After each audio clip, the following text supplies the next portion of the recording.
Should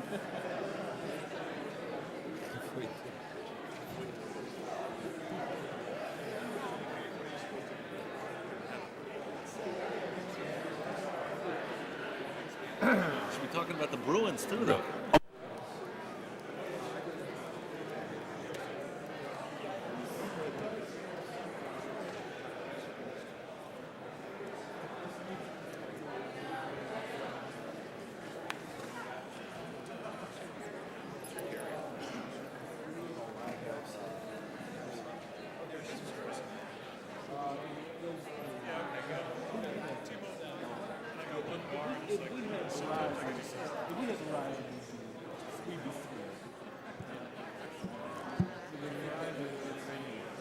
But it isn't. When I worked at Verizon,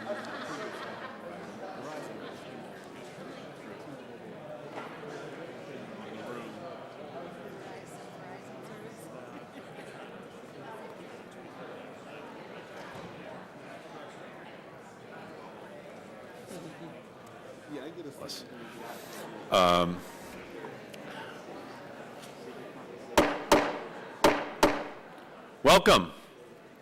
Welcome to the second panel, and this panel will deal with the issue of ensuring U.S. competitiveness and international participation. Our first witness is Mr. Jack McMacken. He is a principal in the law firm of Williams and Jensen and a director of Owens, Illinois, a leading producer of glass containers.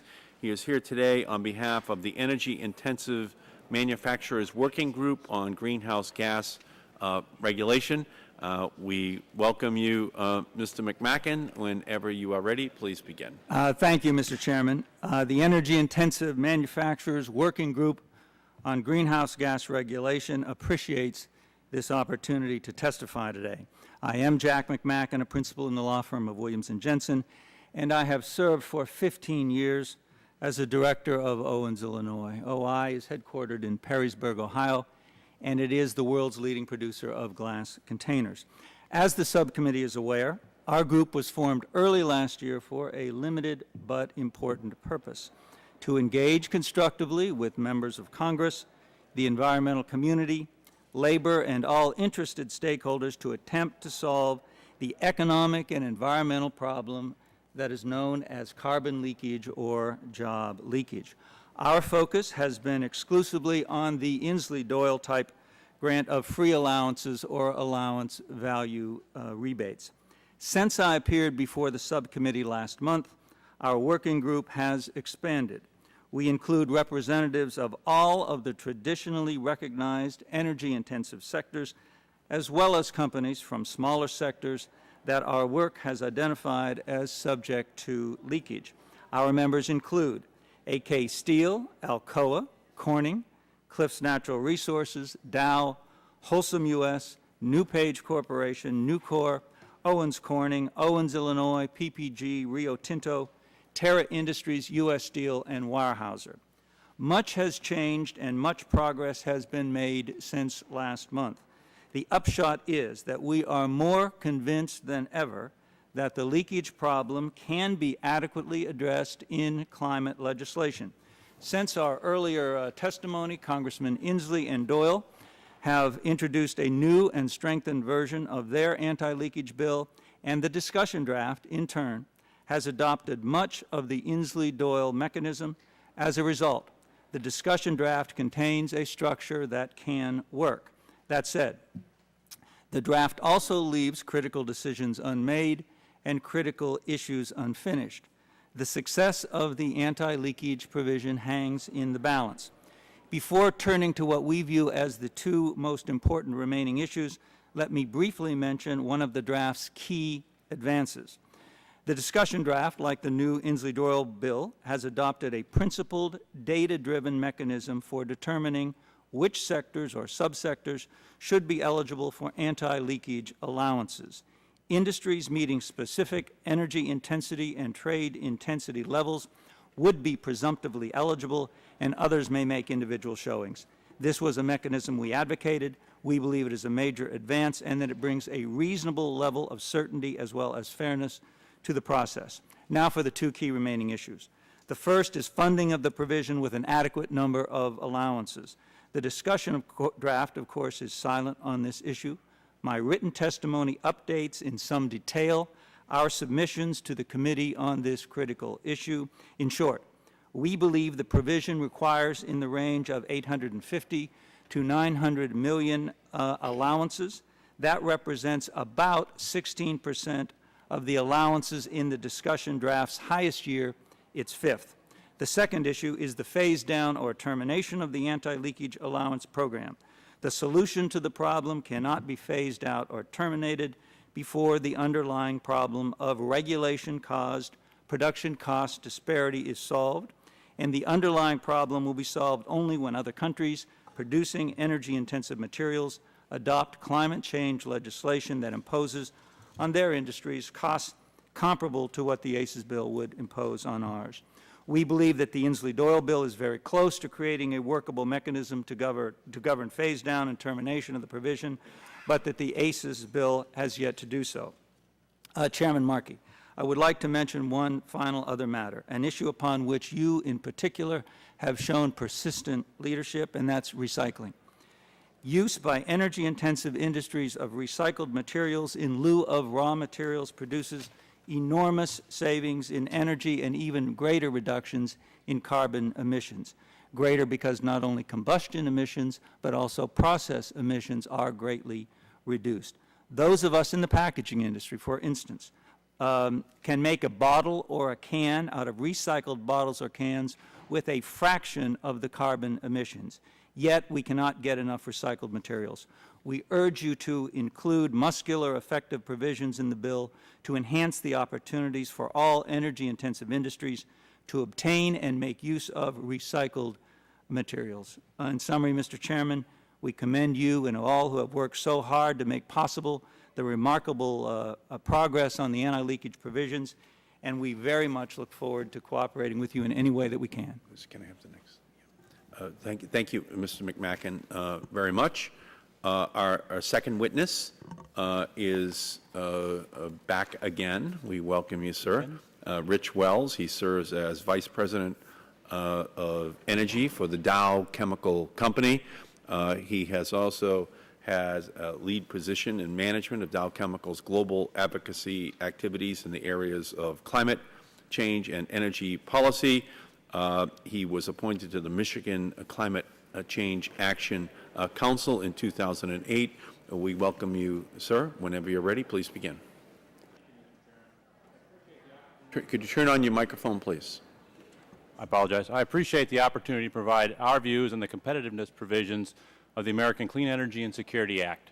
I am Vice President of Energy for Dow Chemical, a leading specialty chemicals and advanced materials company with over 50,000 employees, half of which are located in the U.S. Today, I'd like to address Dow's position on climate change.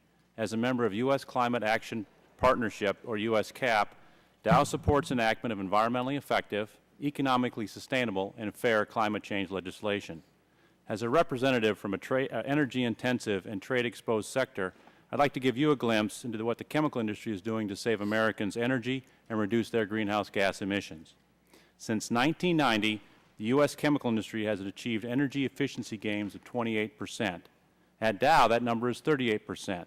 In Dow's case, we have saved over 1,600 trillion BTUs of energy since 1994, the electrical equivalent to power every home in California for 1 year. And our track record on greenhouse gas emissions reduction is equally impressive. At Dow, we've reduced our greenhouse gas emissions by over 20%. This has resulted in preventing more than 86 million metric tons of CO2 from entering the atmosphere. The U.S. chemical industry as a whole can report similar numbers, numbers that would have exceeded Kyoto Protocol targets. The chemical industry also contributes a number of energy-saving products and materials to American society. This includes building and appliance insulation, as well as material that enables solar and wind power and other energy efficiency applications such as lighting. Simply put, the American chemical industry uses energy to save energy. In fact, a soon-to-be-released McKinsey study showed that the products of chemistry reduce an average 3 tons of greenhouse gas emissions for every 1 ton produced in our manufacturing process. As you can see, from an energy and greenhouse gas reduction viewpoint, this is an excellent story. However, from an economic standpoint, the situation is much different. Over the past 10 years, the U.S. chemical industry, a $660 billion enterprise, has lost over 120,000 jobs, or approximately 15% of our total workforce. For the most part, this loss of jobs can be attributed to high and volatile energy prices. As an example, Dow's energy and feedstock costs have gone from $8 billion in 2002 to over $27 billion in 2008. In order for a cap-and-trade system to be economically sustainable, it must be designed such that American energy-intensive and trade-exposed manufacturers remain globally competitive. We see the approach included in the discussion draft as a positive step towards protecting U.S. manufacturers. This approach defines these sectors based on objective criteria and includes provision to reduce or eliminate the allowances when the potential for carbon leakage has been reduced or eliminated. However, I would caution that it's critical the number of allowances be adequate to compensate those sectors that meet the eligibility criteria. If Congress does not set aside enough allowances to address the carbon leakage issue, then it will fail to protect American jobs in the manufacturing sector. We also believe it is critical that the allowances not be reduced or eliminated until the competitive disadvantage is reduced or eliminated. Targeted assistance to energy-intensive industries should be terminated only when the carbon leakage problem is solved through an international agreement.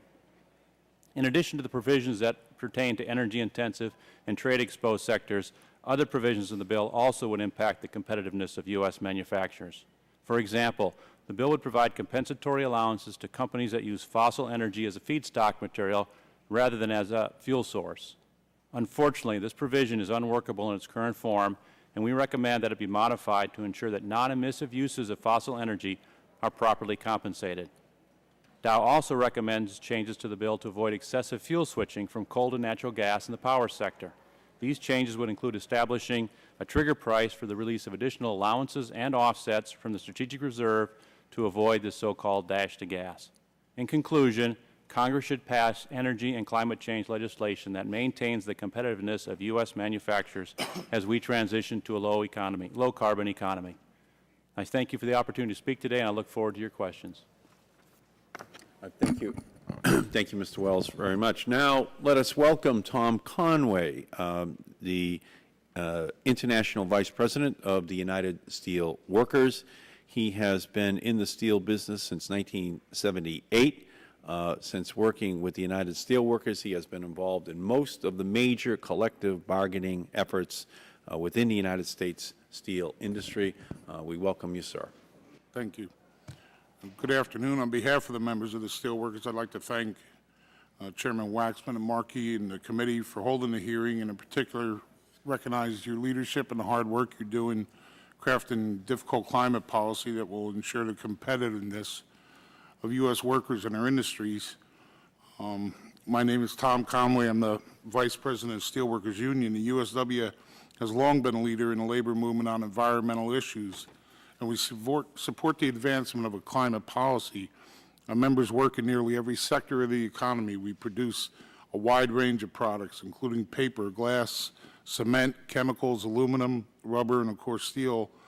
All these products are produced in facilities that are as efficient as any in the world, and we're ready to lead the way in the development and production of the next generation of clean energy products that will help revitalize the American economy and reassert our nation's leadership on the cutting edge of new technology. But we can only answer that call if our jobs are not squandered to the law of unintended but not necessarily unforeseen consequences. A well-designed climate policy can fuel America's recovery and ensure that the economy comes back stronger and cleaner than before, but a poorly designed policy can have the opposite effect and cost thousands or millions of Americans' jobs. In commodity-based industries such as ours, even small differences in production costs can have a huge effect. In crafting legislation, Congress must address the critical need to mitigate the competitive disadvantage that will be placed on these industries, as well as the carbon leakage that will occur as a result. Only by fully addressing the leakage issue can Congress meet their environmental and investment goals and ensure that the jobs that exist today in energy-intensive industries are not lost, nor the manufacturing these products offshored.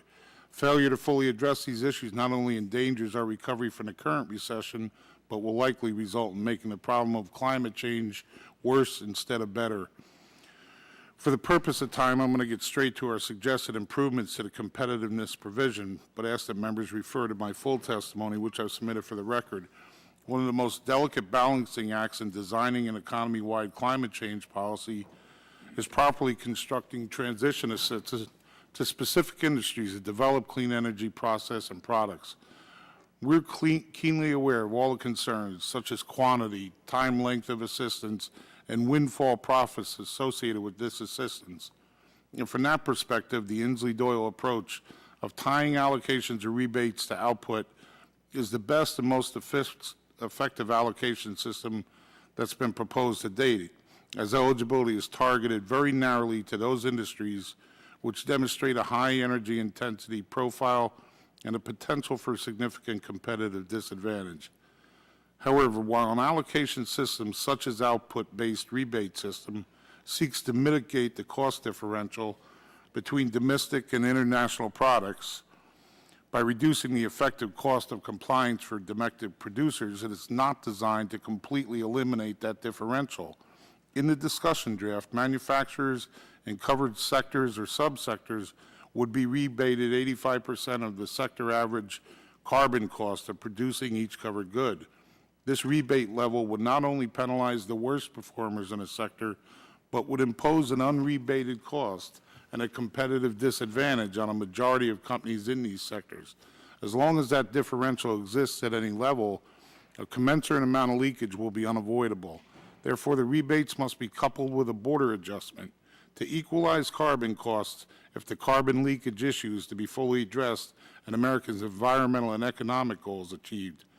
On such a broader adjustment, once such a broader adjustment is enacted, the rebate level can and will act as an incentive to producers to reduce emissions. Until then, however, it will not eliminate the threat of leakage.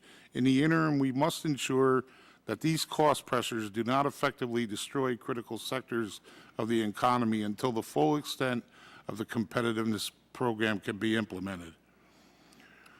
On the rebate levels, rebates to companies in covered sectors and subsectors should be increased to 100% of each firm's direct or indirect compliance costs from the date of enactment of the domestic program until the date of the enactment of an effective border adjustment. Once the border adjustments are in place, we would recommend that the rebates be paid at 100% of the sector's average per unit of output. This will ensure that producers who are better than average for their sectors will not be penalized despite their high performance, and will provide below average producers an incentive to reduce emissions to avoid paying an unrebated cost of compliance. As these below average companies improve their performance, this will drive the sector average emissions down, prompting companies to continue to reduce emissions.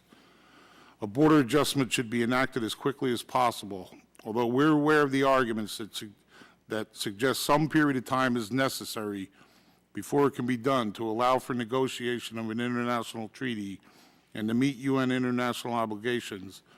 As such, we're prepared to accept whatever length of time is necessary for this to be done right, as long as we eliminate leakage concerns during the interim through a full rebating of compliance costs. On the issue of presidential discretion, we have strong concerns with the discretion given to the President under the International Reserve Allowance Program in the discussion draft. Under that provision, in 2017, the President is directed to make a determination whether the rebates have been effective at preventing leakage, and no requirement that he make any subsequent determination. If the President does determine that leakage is occurring, then that leakage and the job loss that goes with it will be allowed to continue for an additional 2 to 3 years while regulations are written before a border adjustment is enacted to prevent it. If he decides no leakage exists on that day in 2017, there is no recourse should leakage develop later, either when the rebates begin to phase out or if foreign competitors simply wait until after that day to flood our markets with dirty products. Finally, the decision to implement a border mechanism should not be left to the discretion of the President or anyone else. The legislation should require that the border adjustment begin on a certain date and direct the President to issue regulations in sufficient time that it may begin on time. Addressing the potentially catastrophic issues posed by climate change is a challenge of our generation, and meeting that challenge will require the mobilization of everyone in the world behind a common purpose. It is time for America to reclaim its position of leadership in the world economy, and the United Steelworkers are ready to do everything in our power to assist that process. Again, I'm grateful to Chairman Waxman and Markey for holding this hearing, for the leadership provided by them, particularly Mr. Inslee and Mr. Doyle. We look forward to working with you in the committee now and in the future. Thank you, Mr. Conway, very much. Our next witness, Trevor Hauser, is visiting fellow at the Peterson Institute for International Economics. Mr. Hauser's work focuses on analyzing energy markets and climate change. We welcome you, Mr. Hauser. Thank you very much. Dr. Hauser, I'm sorry. Thank you very much, and thank you for holding this important hearing. My name is Trevor Hauser. I'm a visiting fellow with the Peterson Institute for International Economics.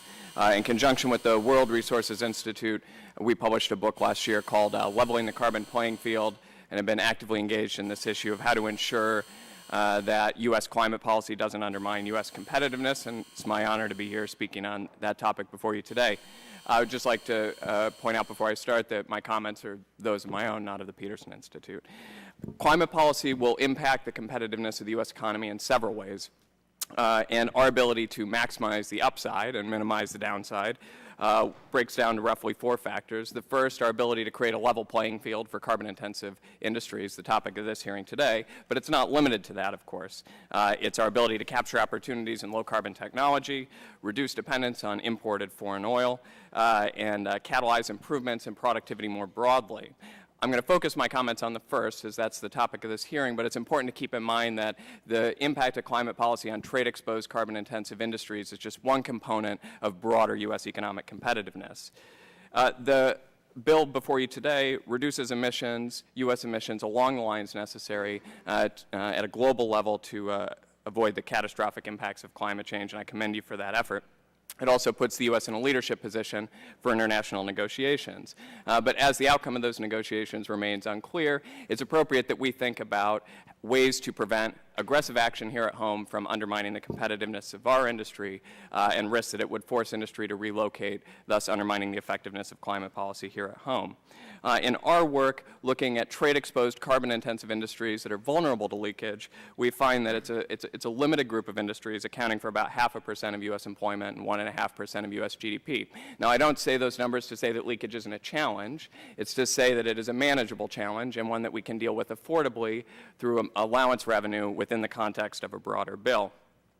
Using the criteria laid out in the Inslee-Doyle provision, we assessed how many industries at a 6-digit NAICS level would qualify, and it's a fairly affordable undertaking. About 11% of allowance value in the year 2014 would be required to hold the industries that qualify by the explicit criteria in the Inslee-Doyle provision harmless. Of those industries, a fair amount are agriculture and mining industries. And one of my comments to the committee would be to assess whether that was explicit intent to include agricultural industries and mining industries in the criteria, as our view is that they face different economics than manufacturing. That if you're mining or you're agriculture, the factor endowment, where you can actually grow the crops or mine the copper, is generally a more important consideration than carbon costs. So that's one issue I'd ask the committee to consider. We believe that this provision would be sufficient to address emissions leakage. If it is sufficient, then trade measures are not required.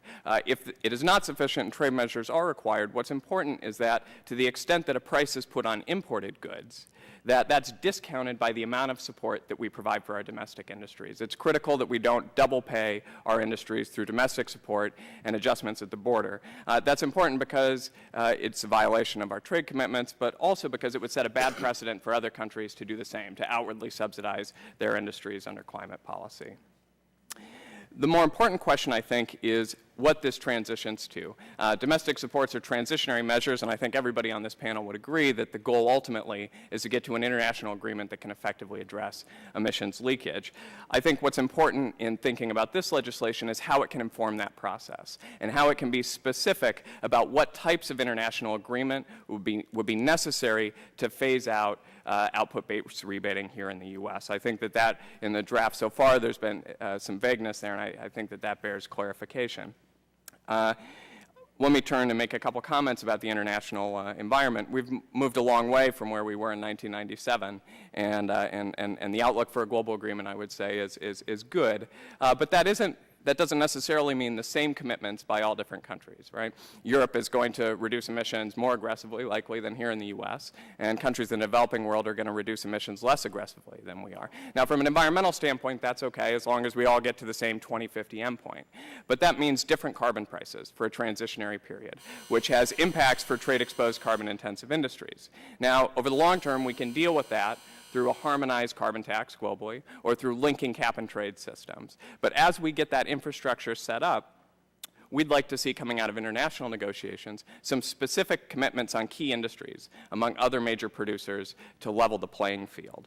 If we can get that type of agreement between major producers, then that'll more effectively address the issue of emissions leakage, and we'll make sure that we're reducing emissions of steel produced in China, not just in China for export to the U.S. I think that the bill before you today makes an important start in specifying costs at an industry level that would be necessary to reduce output-based rebating. I would ask that in going forward, you provide guidance to the negotiators on what you'd like to see. Thank you, Mr. Hauser, very much. And our next witness is Mr. Elliot Derringer. He is Vice President of International Strategies from the Pew Center on Global Climate Change. He has a long, very impressive history in this area. We welcome you, sir. Whenever you're ready, please begin. Thank you, Mr. Chairman, members of the committee, for the opportunity to appear before you today. An essential complement to a strong domestic climate program is an effective international agreement ensuring that other major economies contribute their fair share to what must be a global effort. U.S. domestic legislation must therefore be designed to maximize prospects for such an agreement. The Pew Center believes that on the whole, the Waxman-Markey discussion draft provides a strong basis for effective international engagement. I'd like to highlight the draft's many strengths and suggest ways it could be further refined to help achieve a fair and effective global agreement. To facilitate strong U.S. participation in the global effort, domestic legislation must do several things. First, the legislation must set a solid foundation for a verifiable international commitment by the United States. By establishing ambitious mandatory targets through 2050, the discussion draft would indeed provide the basis in domestic law for a corresponding U.S. commitment under international law. The United States will have greater leverage in international negotiations, however, if it has the flexibility to take additional actions that can encourage stronger commitments by others. One way this can be done is by facilitating emission reductions outside the United States above and beyond those required for domestic compliance. The discussion draft would establish one such mechanism by using a portion of emission allowances to reduce deforestation in developing countries. We encourage the committee to consider allowing the use of allowance value to facilitate other types of mitigation action in developing countries as well. Second, domestic climate action must create positive incentives for emission reduction commitments by the major emerging economies, both through public finance and through market-based mechanisms. With respect to public finance, the Pew Center recommends a phased strategy, providing some immediate assistance to developing countries and greater support once countries commit to effective climate policies. The International Clean Technology Fund proposed in the discussion draft would constitute an important element of such a strategy. We believe the draft could be further strengthened in several ways.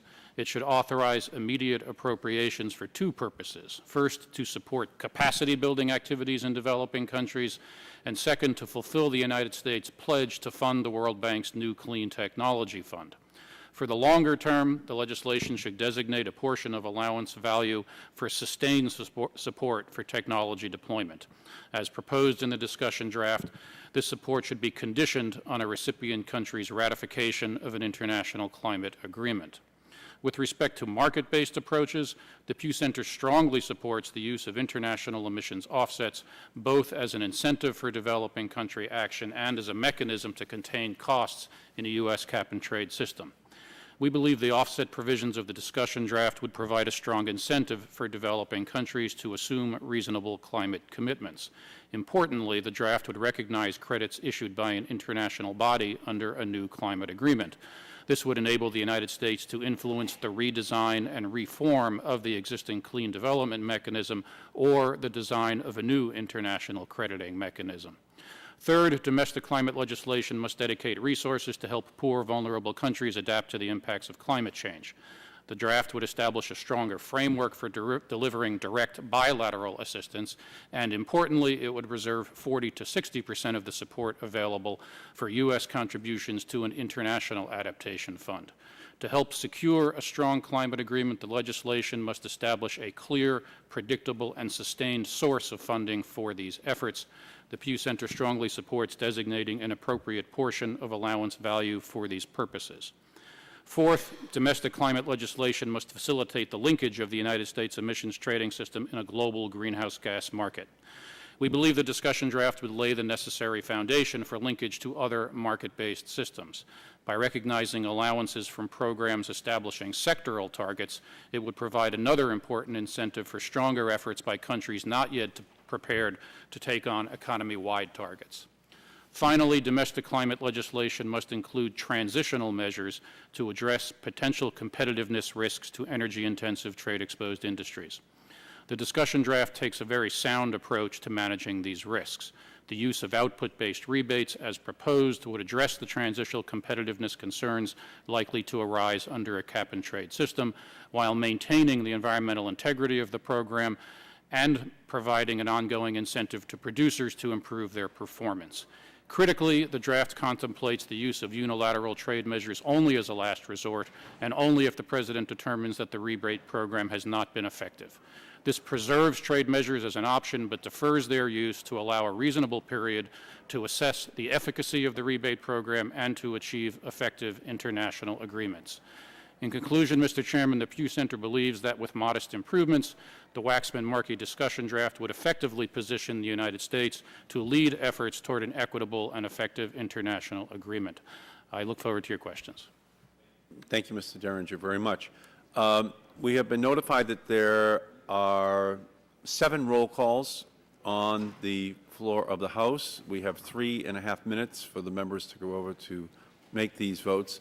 So what we'll do is we'll take a 1-hour recess until 1:45, so that the members can make these votes, and our witnesses, if they would like, can grab a bite to eat. But we will re-adjourn, we will recommence at that point in time. And we apologize to all concerned. We have no control over the floor schedule. So we'll take a 1-hour recess.